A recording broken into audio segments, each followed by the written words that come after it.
Hello, नमस्कार साथियों। एक बार फिर स्वागत है आप लोगों का मेरे यूट्यूब चैनल पे।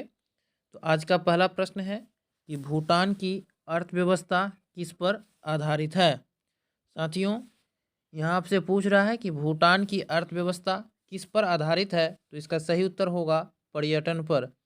भूटान की जो अर्थव्यवस्था है वह पर्यटन पर आधारित है। भूटान की राजधानी जो है साथियों वह है थिम्पू। इसे आप लोग जरूर ध्यान रखेंगे। चलते हैं प्रश्न नंबर 2 की ओर। प्रश्न नंबर 2 कह रहा है कि सांबर झील कहाँ स्थित है, तो इसका सही उत्तर होगा राजस्थान में। साथियों, सांभर झील जो है वह राजस्थान राज्य में स्थित है। राजस्थान की राजधानी जयपुर है, जिसे पिंक सिटी के नाम से भी जाना जाता है। चलते हैं प्रश्न नंबर 3 की ओर। प्रश्न नंबर 3 है, बाघ परियोजना की शुरुआत कब हुई थी, तो इसका सही उत्तर होगा वर्ष 1973 में। वर्ष 1973 में साथियों बाघ परियोजना की शुरुआत हुई थी। हमारा अगला प्रश्न है प्रश्न नंबर 4। भाखड़ा नांगल परियोजना किस नदी पर स्थित है, तो इसका सही उत्तर होगा सतलज। साथियों, भाखड़ा नांगल परियोजना जो है वह सतलज नदी पर स्थित है। साथियों, इस चैनल के माध्यम से आप लोगों को बिहार डीएलएड एंट्रेंस एग्ज़ाम 2025 की संपूर्ण तैयारी करवाई जाएगी। तो आप लोग इस वीडियो के अंत तक बने रहें ताकि आपका कोई भी प्रश्न ना छूटे। यदि आप इस वीडियो का पीडीएफ पाना चाहते हैं तो हमारे टेलीग्राम चैनल से ज़रूर जुड़ें। हमारा अगला प्रश्न है साथियों प्रश्न नंबर 5। इनमें से कौन नवीकरणीय ऊर्जा का स्रोत है। यहाँ आपसे पूछ रहा है कि इनमें से कौन नवीकरणीय ऊर्जा का स्रोत है। ऑप्शन ए है कोयला, बी पेट्रोल, सी लकड़ी। तो साथियों, इसका सही उत्तर होगा ऑप्शन नंबर डी सूर्य का प्रकाश। सूर्य का प्रकाश जो है साथियों वह नवीकरणीय ऊर्जा का स्रोत है। हमारा अगला प्रश्न है प्रश्न नंबर 6। यहाँ आपसे पूछ रहा है साथियों प्रश्न नंबर 6 में कि भरतपुर पक्षी अभयारण्य कहाँ स्थित है, तो इसका सही उत्तर होगा राजस्थान में। साथियों, भरतपुर पक्षी अभयारण्य जो है वह राजस्थान राज्य में स्थित है। इसे आप लोग जरूर याद रखें। साथियों, इस तरह के प्रश्न आपको बिहार डीएलएड एंट्रेंस एग्ज़ाम 2025 में जरूर देखने को मिलेंगे। हमारा अगला प्रश्न है साथियों प्रश्न नंबर 7। यहाँ आपसे पूछ रहा है कि कौन सा कोयला का सबसे उत्तम प्रकार होता है। साथियों, आप लोगों को पता होगा कि कोयला जो है वह 4 प्रकार की होती है, लिग्नाइट, पीट, बिटुमिनस तथा एंथ्रासाइट। इनमें से सबसे उत्तम प्रकार का जो कोयला होता है वह एंथ्रासाइट होता है, क्योंकि इसमें कार्बन की मात्रा अधिक होती है। साथियों, आप लोगों को पता होगा कि जिस कोयला में जितना कार्बन की मात्रा होगी वह उतनी ही अच्छी होगी।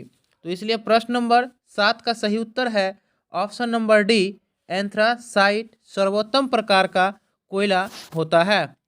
चलते हैं प्रश्न नंबर 8 की ओर। प्रश्न नंबर 8 है साथियों कि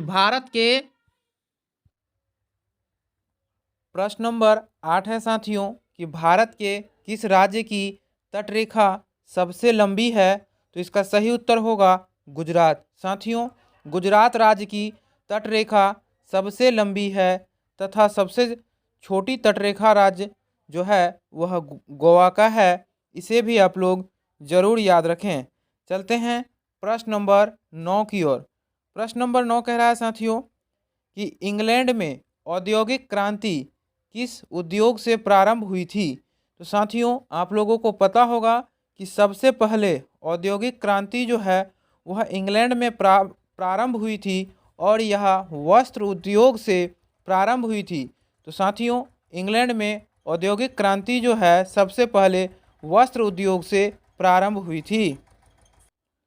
प्रश्न नंबर 10 है साथियों कि निम्नलिखित में कौन प्राकृतिक संसाधन नहीं है, तो इसका सही उत्तर होगा नगर। साथियों, वन, नदियां तथा खनिज जो है वह प्राकृतिक संसाधन है, लेकिन नगर जो है साथियों वह मानवकृत संसाधन है। तो इसलिए इस प्रश्न का सही उत्तर होगा ऑप्शन नंबर सी, नगर।